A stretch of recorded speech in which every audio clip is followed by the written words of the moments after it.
And we're back, folks, here on the MCU Rewatch series with the one and only Doc and Chris Mueller from BLEACHER Report. Chris, welcome back. Today we're talking Iron Man 2.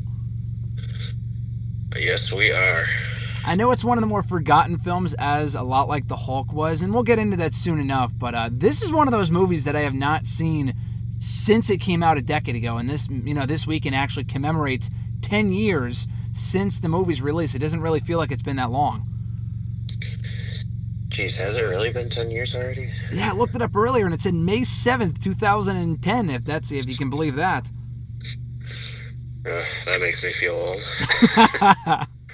Now, this wasn't one of my... So when we started doing this wasn't one of those movies where I was, like, anxiously anticipating to go back and rewatch and do all this other stuff just because I wasn't sure exactly what to think of it and how good it was going to be or how good I remember it being and whatnot.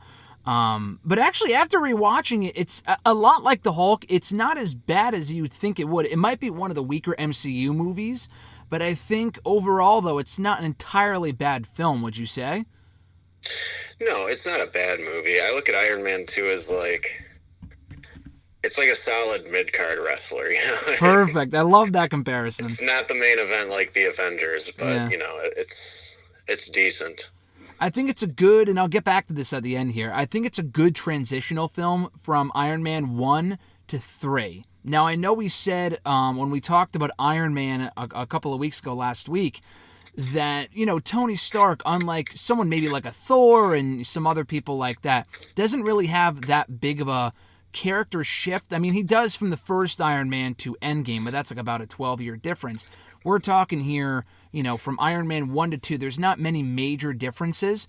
But what I do notice here, especially early on in the film, and I'll break it down, I took a lot more notes here than I did for Hulk and Iron Man, that, he's still taking credit for world peace, that there hasn't been many issues, I guess aside from what happened in the Hulk, but we're just going to forget about that. He wasn't around for that until the very, 2 minutes of that film in the end credit scene.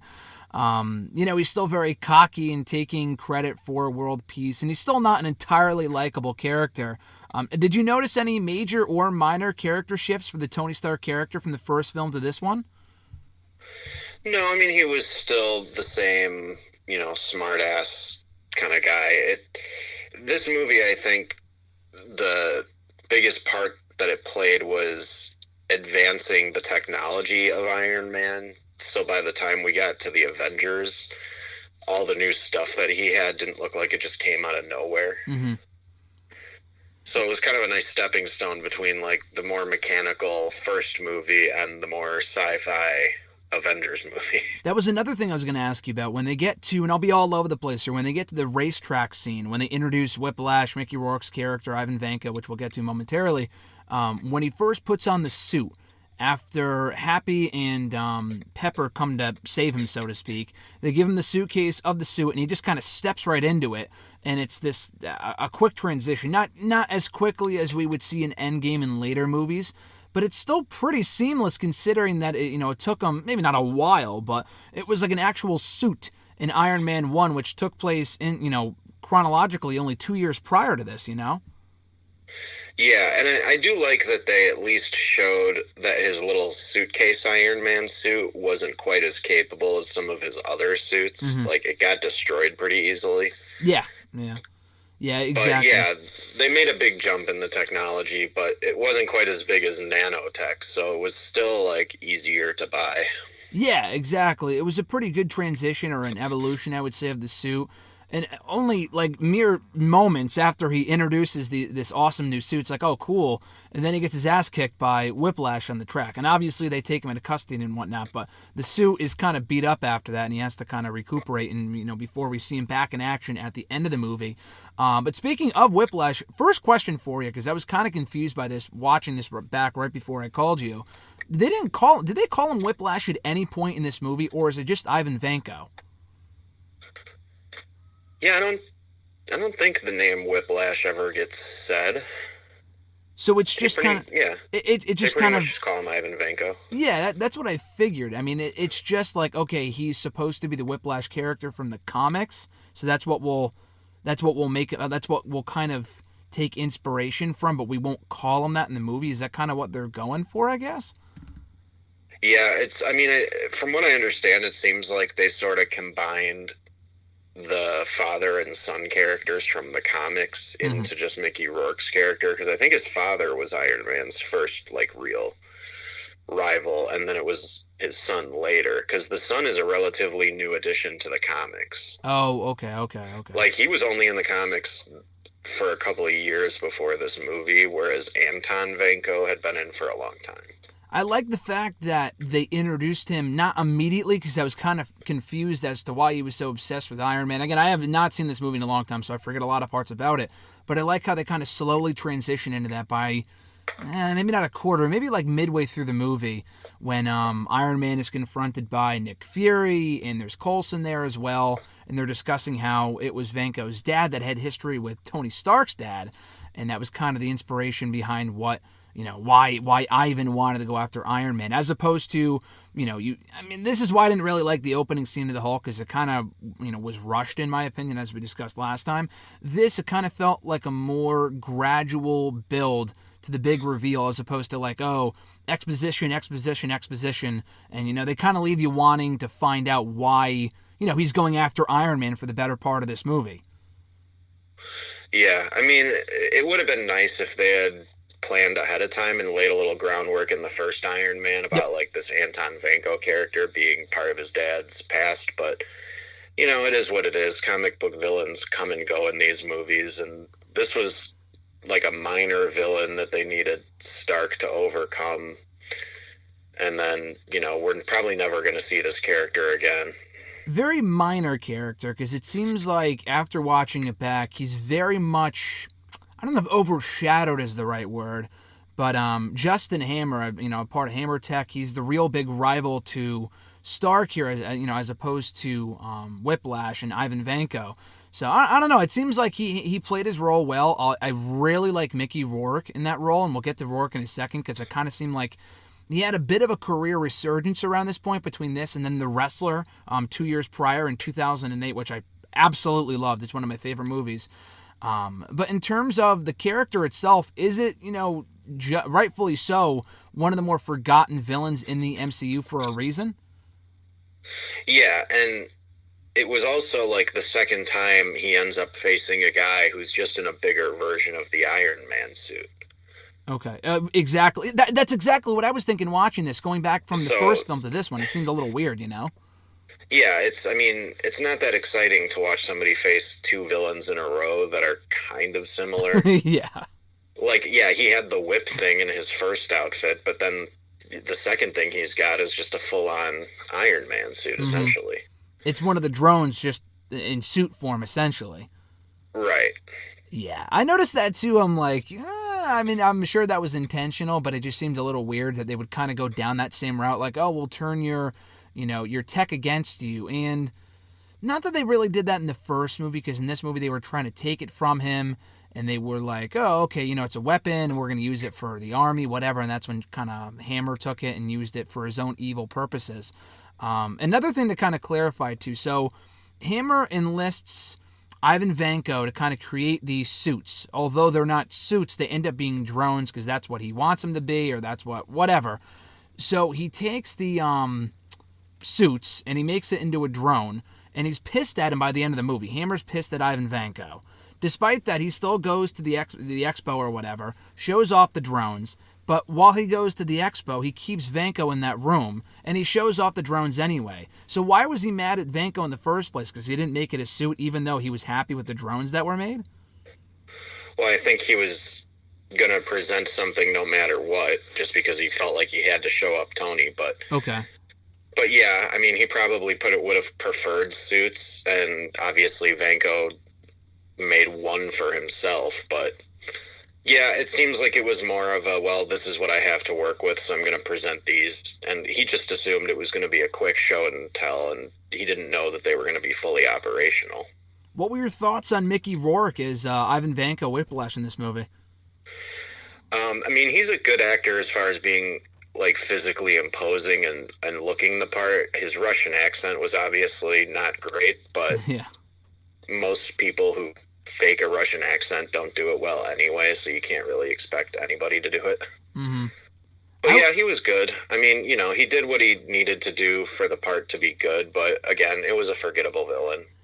I was a little surprised that they never went back to the bird, because he was like making such a big deal about how he wanted his bird. They gave him a different bird, which he also grew attached to. But I thought he would show up in the new suit with his old bird, or like that never really came back into play. I'm sure it's a minor thing, but that was one little thing that bugged me about the movie, at least in terms of that. Yeah, it felt like an unneeded character detail that this guy loved his bird. Like, that it added no depth to him, and it's something one of the writers probably thought was funny.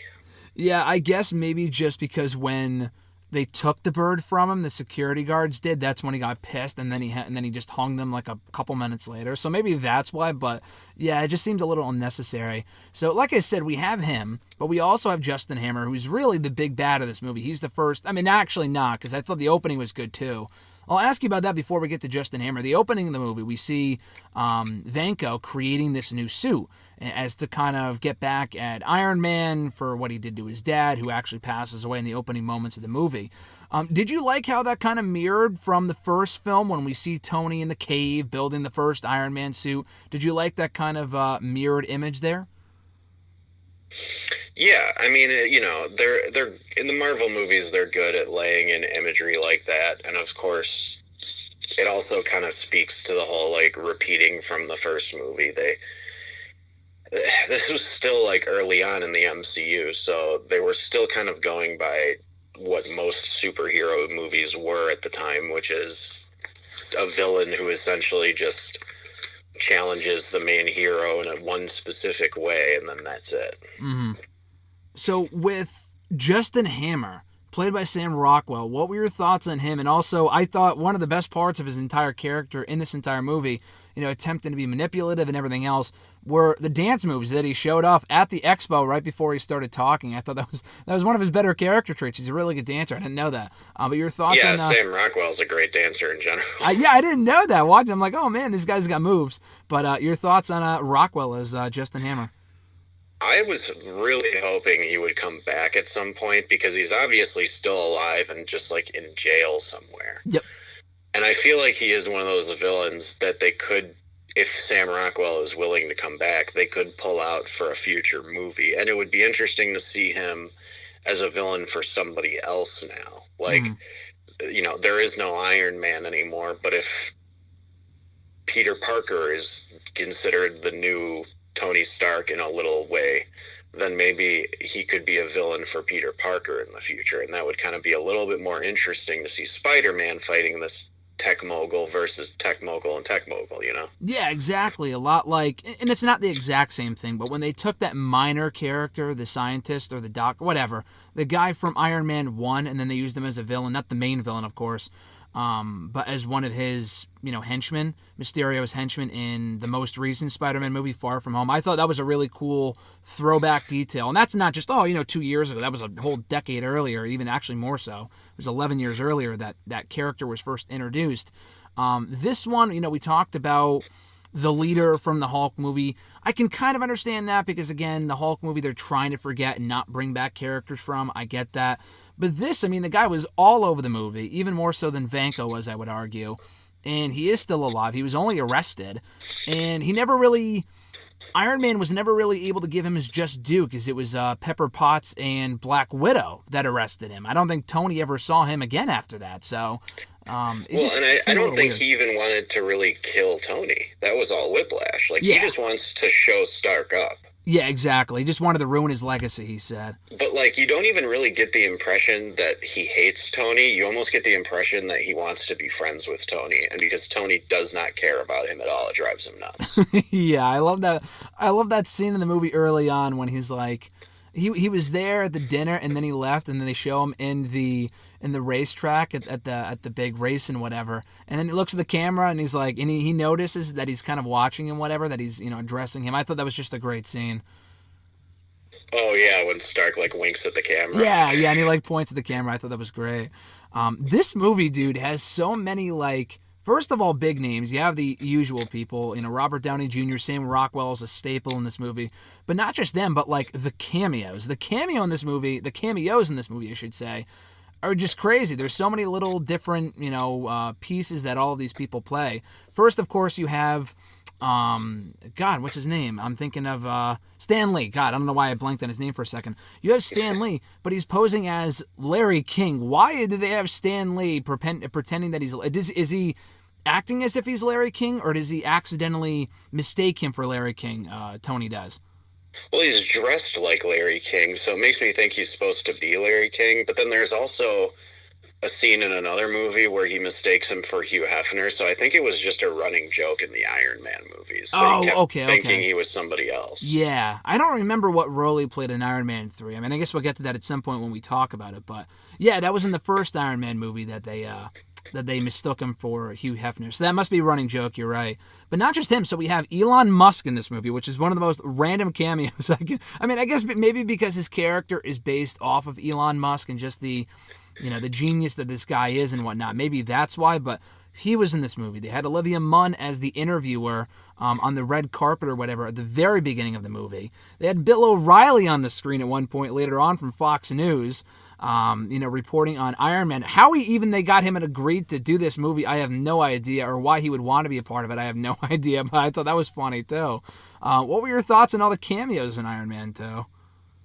I mean, it was very clear at this point that Marvel was becoming big and anybody would take a role in a Marvel movie, big or small. But, even Kate Mara was in it.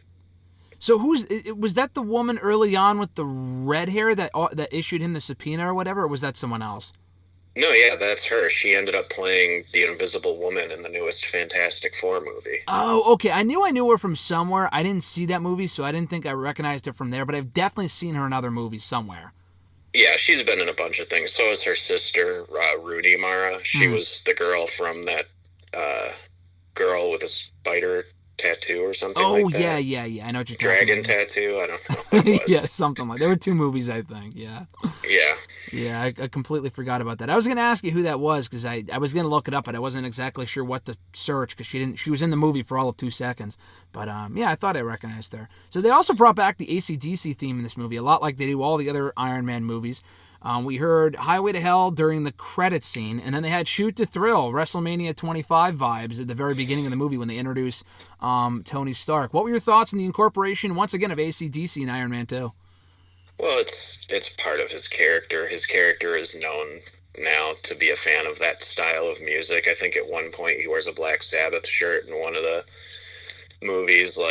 Tony just likes the hard rock, It's a character trait that they really like pushing because it makes him feel more human, I guess.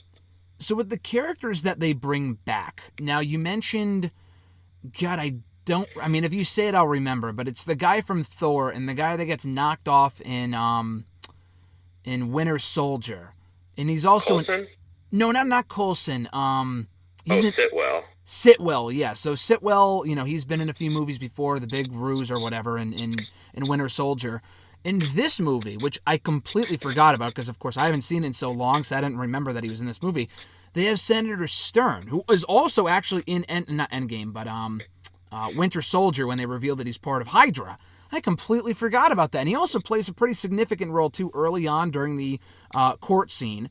And then he's the one who gives Tony his medal and calls him a prick at the end of the movie. I completely forgot that he was even in this movie. Yeah, and I doubt that it was planned for him to be part of Hydra until that became a storyline that they wanted to explore in the movies. Mm-hmm. But he was also, I believe, in some Agents of S.H.I.E.L.D.'s episodes as that character before all the Hydra stuff went down. Oh, wow, that's awesome. Yeah, they even had the same actor who plays the president play him in Agents of S.H.I.E.L.D. Yeah, so it's like they did a good job getting some of those minor character actors to play the same roles in the TV show to make them feel connected. Yeah, no, I think that's awesome. So Stern, again, we'll watch it at some point, but with Winter Soldier, he doesn't die, right? They just arrest him at the end of the movie when they find out the whole Hydra thing happened? I believe so.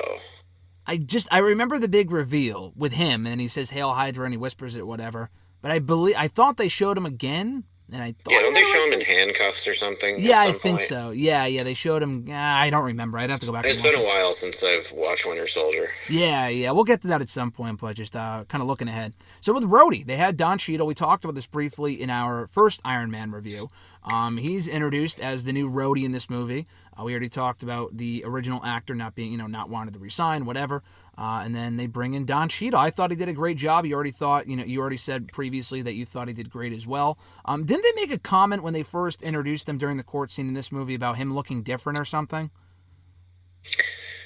I don't think they made a comment so much about him looking different, but Tony obviously made a point to point out that it was the same character from the first movie, and like he had this big grand entrance into the courtroom. So I think they were either hoping that you forgot the character was in the first movie, or that you just didn't care enough about him to know that it was somebody different. Yeah, well, I will say, like you said, in addition to Tony kind of addressing that, they also did a good job of labeling, I guess would be the right word, when they were during the court scene, when they were doing it from like a newscast perspective, and they were showing the people's names at the bottom, like you would if you were watching the news or whatever, and it said Rhodey, it said his full name. So I thought that was, it's a very easy way of remembering, okay, it's not the same actor, but it's the same character, to kind of catch people up to speed.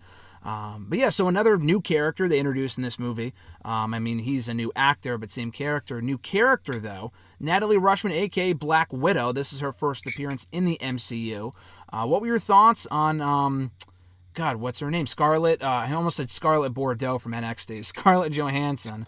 Her portrayal of Black Widow, her first actual portrayal of Black Widow in the MCU in this movie. I'm a big fan of Scarlett Johansson to begin with. I think she's a great actress, and I was really happy to see her in this. And I think this was sort of what kicked her off as an action star, because she's made a bunch of other action movies in addition to the Marvel stuff. She did Lucy, right? Wasn't that a couple years after this? Lucy, and then she also did Ghost in the Shell, which not a lot of people saw. I have that movie. I have the digital download. Have yet to watch it, but is that a good one? She's a white woman playing a character that's supposed to be Japanese, so if you can get past that, the effects are cool, but yeah. I've never seen the Ghost in the Shell anime, and I have to assume that it's just far superior. Yeah. Well, I heard good things about it, but I wasn't sure. I have yet to watch it. I hadn't heard like a lot to be able to be like, oh, okay, I want to go out of my way to see it. But I have the movie, so I want to watch it at some point. But they didn't call her Black Widow in this movie, did they? They just called her Natalie Rushman or whatever. Yeah, I can't even remember if her name is Romanoff was revealed. Oh, no, they did. Yeah, Fury reveals it in the donut shop, doesn't he? He says, I don't remember. Did he say Romanoff? I think he says Agent Romanoff, and she walks up, and Tony just jokingly goes, well, you're fired. Yeah, I thought that was great. But yeah, no, I thought, again, one of those things where they're slowly introducing the Avengers one by one. She doesn't have her own movie yet. It's supposed to be out by now. It should be out soon enough. And we'll get to know more about Black Widow and her origins in that movie, despite it not being a real prequel. That's a different story for a different time. But with her here, though, I thought she was good. I think she kind of comes into the role a little better in Avengers and other movies like that. Speaking of Avengers, I know, again, I'm kind of all over the place, but they reintroduce that idea halfway through when they show Nick Fury. And it's one of those things where he's asking him to be a part of it, and Tony says no. Then by the end of the movie, it's kind of like the roles are reversed when they say, we don't want you. We want Iron Man, but Tony's not suitable, whatever, we wouldn't recommend it. And he's trying to work his way into it. So what was that all about? I think that was part of the implication that Tony, even though he had done a few heroic things, he still wasn't the kind of guy who was, as Captain America would later say, lay on a grenade for somebody else. Mm-hmm. And that was part of his big journey from movie to movie, because by the time we get to Avengers, he is willing to sacrifice himself by taking the nuke through the portal. He doesn't know he's going to make it back. Mm-hmm. So, it's one of those things that I think they were doing also as a delay tactic. They're like, well, we're not going to have an Avengers movie for a few years, so let's just put that on the back burner, and we got to introduce Thor and Cap, and then we'll figure out a way to bring Tony into it later. So we see Thor, or we don't see Thor, but they introduce the idea of Thor in the post-credit scene with the hammer. I think the exact same scene they used in the movie itself, correct? I believe it might have been the same exact shot. I'm not 100% sure, but I do like how Coulson, when he's leaving Stark's mansion, mentions that he has to go off to New Mexico or wherever it is. Oh, I for some completely other missed thing. that. I forgot about that. Yeah, because Stark's like, well, enjoy the land of enchantment. Like, he just wishes him well, but it's, yeah. And this is the movie where I felt like Coulson's character actually became more interesting, too, because he's in it for more than 5 seconds, and Yeah. he's got some good lines, and basically he's like one of the only people that you can tell Stark respects because he doesn't take Stark's shit. Yeah, exactly. I mean, he's a very big part, of course, of S.H.I.E.L.D. and they introduce, Yeah. he comes But in. the line about, like, if you try to leave, I'll tase you and watch you drool into the floor while watching Super Nanny. Yeah. I thought it was a great line. I mean, he's just so cold about it, and yet you can tell that he genuinely does care about Stark in some way. Yeah.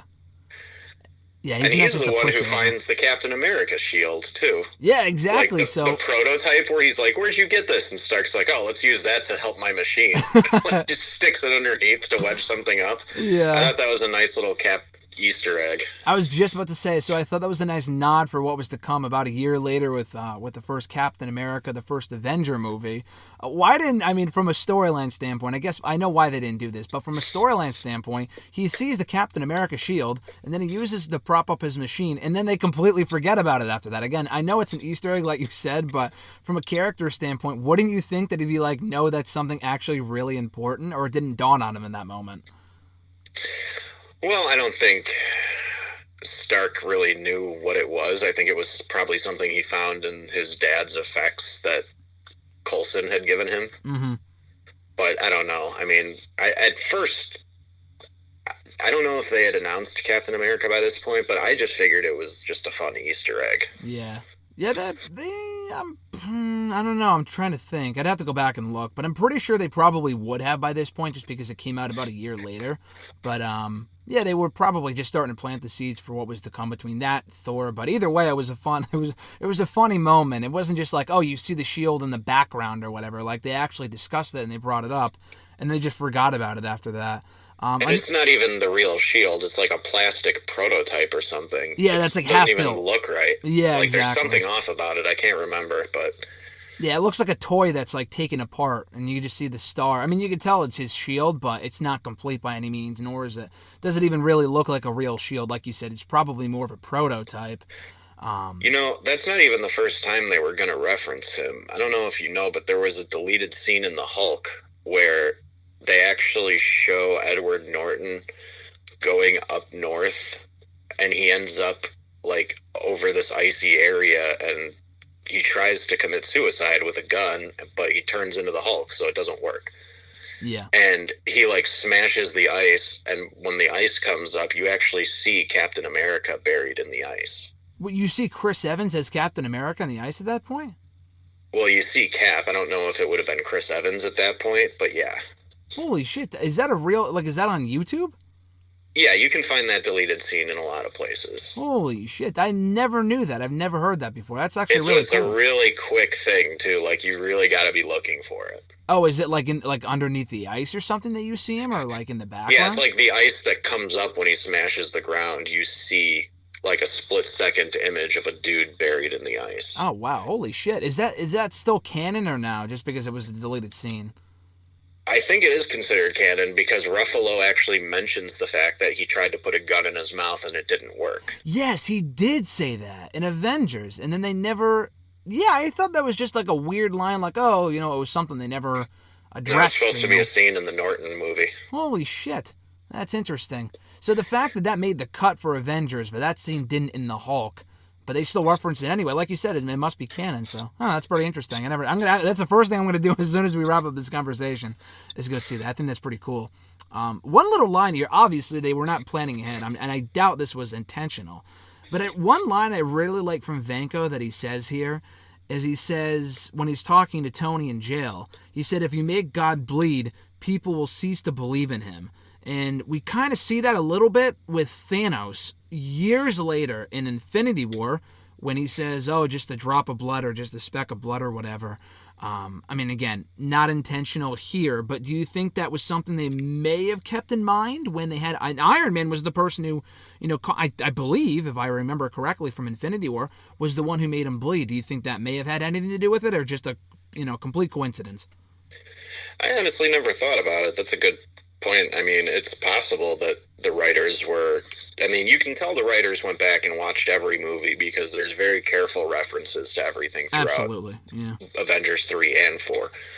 So yeah, it's very possible that that's like something that they planned as a parallel that maybe they just didn't assume a lot of people would pick up on, because I've never even heard anybody like try to connect those two things, but it kind of makes sense. Yeah, it would make sense. I don't know. It was just something that dawned on me. That, again, that might be just a stretch, but I just thought it was a really good line, and I'm like, maybe that's something they may have kept in mind when they were doing it. But I don't know. I feel like by this point, every theory possible has been explored, so maybe not. But anyway, I just thought it was a cool little line.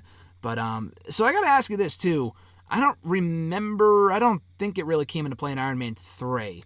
But in the comics, Iron Man, or rather Tony, has like an alcoholic character, right? Isn't that kind of like the basis of who he is? I mean, it's one of his traits. I don't think he's not quite the alcoholic that Hank Pym is in the comics. In the comics, they sort of imply that like Hank Pym would be the most powerful superhero if he could just get his act together. Really? Because if you think about the power that Ant-Man has, like there's a lot that you can do with that technology, and for the most part, they've kept away from making him too powerful by making Scott kind of an idiot, and by making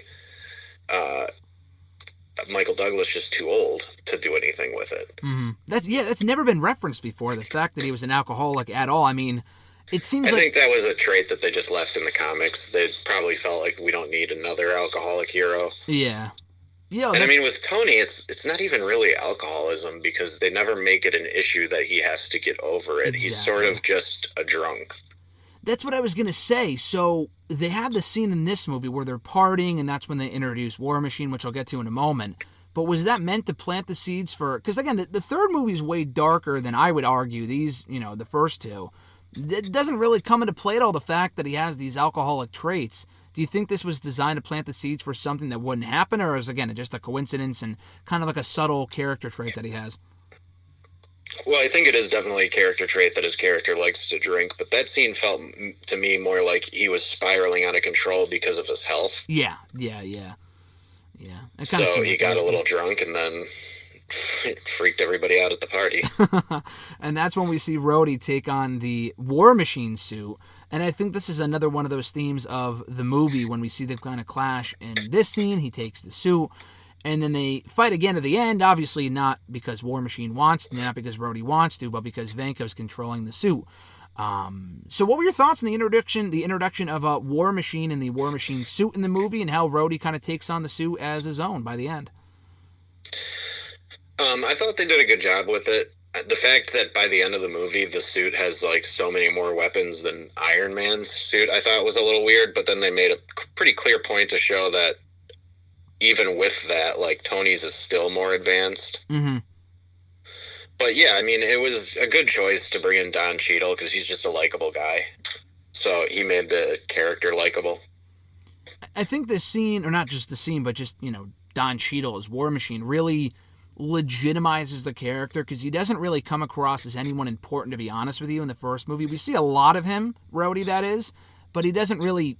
Does he even do anything? Like, I feel like Pepper comes to the aid of Tony more than Rhodey does. I feel like, I mean, you don't have to have a suit to be a real superhero, but I feel like he's much more of a threat in this movie than he ever was presented as one in the first. Well, yeah, in the first movie, he's just sort of Tony's military friend. Yeah, exactly. And they really didn't make an effort to make his character, because, that movie needed to be Tony's origin story, not War Machine's origin story. So, mm-hmm. Yeah, I thought. But yeah, it is like a very small part that grew into a very big part, and I think that was probably planned, and Terrence Howard missed out, but, he's doing fine. Yeah, I don't think he's regretting it too much. I don't think he's losing sleep over it right now. But did you like the emphasis on how they explored the background, the backstory of Tony and his father? We see a little bit of Howard Stark. They reference him, and he's played by a different actor in the first movie, but from this point forward, it's played by the same guy, right? Howard Stark. Well, no, because there's two versions of Howard that you see. There's the version from Captain America, which is played by Dominic Cooper. Well, yeah, true, yeah. But then we'd see John Slattery brought back for Civil War. Civil War, that's right. So, yeah, they sort of bounce around, and they do that because the character is different ages when he's being portrayed. Like, whenever John Slattery is playing him, that was probably in the 70s or 80s, whereas way back when Cap was in World War II, he's a much younger man. But don't they show him for a little bit in Iron Man 1, or I don't remember? They may have shown him a little bit, but I think this was the first time, like, you see the character speaking on screen as in that video, right? Yeah, I believe so, yeah. I feel like, again, maybe I'm just imagining things, but I thought they recast him. Like you said, I know he's a younger version of himself in the Captain America movie, but I'm thinking they had someone else as this Howard Stark from when he was a lot older in that first movie, but I would have to go back and check. But it's not really anything significant because he talks a lot more here. And, again, they're kind of playing off how Ivan's, father wanted revenge, so he wants revenge. But it kind of goes into a lot more about that because I think it plays, really plants the seeds nicely, not for the third Iron Man movie, but for what we see in Civil War, right? Wait, I'm sorry. Repeat that? So with the dad and the son relationship with Iron Man and, Howard Stark, I would think that it kind of planted the seeds nicely for that relationship not to be explored further in the third Iron Man movie, but years later, this is in 2010, and they explored again in Civil War 6 years later. I think that kind of ties really nicely. Well, yeah, and I think that was their way of advancing the relationship without the character being alive. Mm-hmm. Because you go from hearing Stark talk really bad about his father in the early movies to growing to respect him, and then by the time he gets to see him in Endgame, like he loves him and appreciates him. Exactly, yeah. And it was weird because they showed, I wasn't sure what to think because he was like bad mouthing him early on, and they show the footage when he's rewatching the footage of his dad on the screen, and the dad was kind of talking down to him when he was doing the video or whatever, and this must have been intentional where they kind of had him come across a lot like Tony, and where he was like, oh, take a good look at my ass or whatever, I think he said, when they were filming the commercial, which is kind of something that like Tony would say if it was present day. And then he got really, not emotional, but sentimental in talking about Tony. Whenever he was with Tony, he would kind of, be rude to him or whatever, but behind the scenes, when he wasn't with him, he would talk very highly of Tony. Do you think they kind of made, maybe this is more apparent in future films, but do you think they kind of tried to show that Tony is just a younger version of his dad in terms of how he comes across and his humor and things like that? Oh, sure. You can absolutely see the parallels between the two characters, and they also make it pretty clear that, he views his father as having been cold, but really it was his father just not knowing how to be like a loving parent, so he tried to be the only kind of parent he knew how to be, which was the one that pushed Tony to be as smart and as capable as he could be. Mm-hmm. Yeah. But yeah, they do a good job paralleling a bunch of different character traits in a very short amount of time in that video, to where you're like, yeah, I can see where Tony gets all these different personality traits from. Yeah, you can definitely see the similarities there. Another cool little Easter egg in the movie is towards the end, during the big battle scene. Now, I don't think this was intentional at the time. You can correct me if I'm wrong. I don't think it was intentional at the time. I think it was one of those things where they, I forgot what the word for it is, but they like retrospectively, you know what the word is when they go back and say that it was canon even though it wasn't at the time? Like, so what the scene I'm talking about is when they showed the kid in the Iron Man, not suit, but with the Iron Man mask on, and the the drone was about to kill him, and then Iron Man saved him, and then he said, good job, good work, kid. And then they ended up saying years later, the directors did, I forgot exactly who it was, they said it was just simply a young Peter Parker. I forgot what the word is, but that whole thing, what I'm talking about? Yeah, like retroactively change something. Yeah, I don't know what the word, maybe it is retroactive, but I feel like there's another that word. was a fan theory that Tom Holland supported, and then they just decided to be like, yeah, sure. Yeah, it must have been, right? Because I don't see that. There's no way they planned that. That was Yeah. just supposed to be some little kid that Stark saves, and they never even bring that up in the movies. That's the weird thing. Why even confirm, oh, that was Peter Parker if they never, you would think that would have been brought up at some point because he's very close to Iron Man and, they have that father-son relationship in a way in the later movies, but it's never brought up on screen. Yeah, I don't know. Maybe it'll be one of those things where there'll be a throwaway joke in the next Spider-Man about how the first time he met Tony was actually when he was 6 or whatever it would be. Yeah, maybe. Maybe he goes to save someone with a little, Spider-Man mask on, and that ends up being someone important too. Who knows? Yeah, I mean, honestly, that very well could be what happens. Yeah, I think that'd be a nice way to acknowledge that, yes, that's exactly who it was, I'm not sure. But retcon is the word that I was looking for. That's what people call it when they, I guess that would make sense retrospectively, and then canon, whatever. I guess that would make sense. Final few things here. So one thing I noticed by the end of the movie, when they have Tony and they beat Venko, and then Hammer's arrested, whatever. They have Tony, they have Pepper, and then they show them, they make up, they kiss, and he named Pepper the CEO earlier on in the movie, and she says that she quit, she doesn't want to do it, blah blah blah. So then they eventually, come around to the fact that they like each other, and they show Rhodey sitting right there, and he makes a joke about something that he was sitting there the whole time, or that he was comparing them to seals or something while they were kissing. And then she was like, "Oh, he already fired me, or I already quit." So it's not like it's like boss and whatever making out. But do you think they could have done more with the relationship between Pepper and Tony in this movie? Because they kind of addressed it early on when Tony was in the suit and they showed Pepper in her separate screen, and she was kind of worried for his well-being. But other than that, you would never really know that they had that emotional moment at the end of the first movie.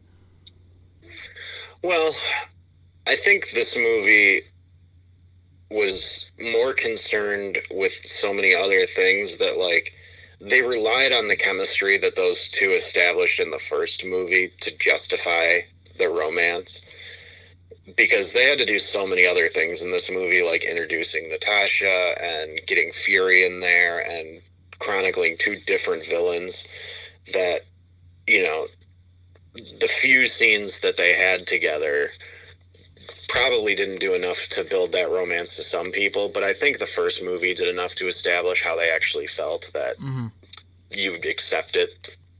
Yeah. It just seemed like one of those things where, not that they forgot about it, but I feel like, I don't know why you would watch this movie without watching the first one anyway, but I feel like if you watch this movie, you'll never really get any, I feel like there's more sexual tension early on, for the first 3/4 of this movie, between Iron Man and Romanoff and Black Widow than there is Pepper and Tony. And maybe do you think, done in a way to kind of tease that, oh, maybe she'll, reveal that she's in love with him or whatever, but it's actually just a S.H.I.E.L.D. agent just looking after him?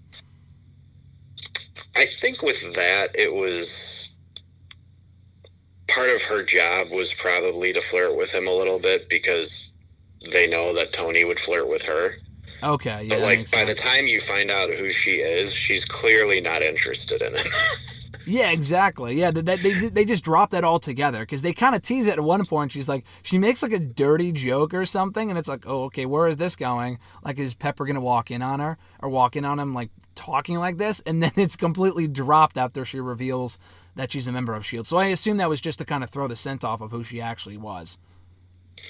Yeah, probably. And I think, comic book fans probably figured out who it was pretty early, but for the most part, I don't think people watching the movies really understood what Marvel was going to become, so they probably were just like, oh, Scarlett Johansson's in this, cool. They didn't actually think it was anything major. Yeah, probably didn't expect her to become as big of a part of the MCU as she eventually did. Final question for you. So the transition, you mentioned it to kind of go full circle at the beginning here, that I love the comparison to it pretty much being a mid-card wrestler in terms of MCU movies and where it ranks among the others. I would probably put it towards the bottom, maybe not the worst. I mean, it's, to me, and I've always said this, the Marvel movies are, I've always made the comparison that the Marvel movies are a lot like the NXT to the Star Wars main roster. And I love Star Wars, and I hope we could do this another time with those movies, because I know we were discussing on Twitter, recently about the Clone Wars show and Rebels and stuff like that.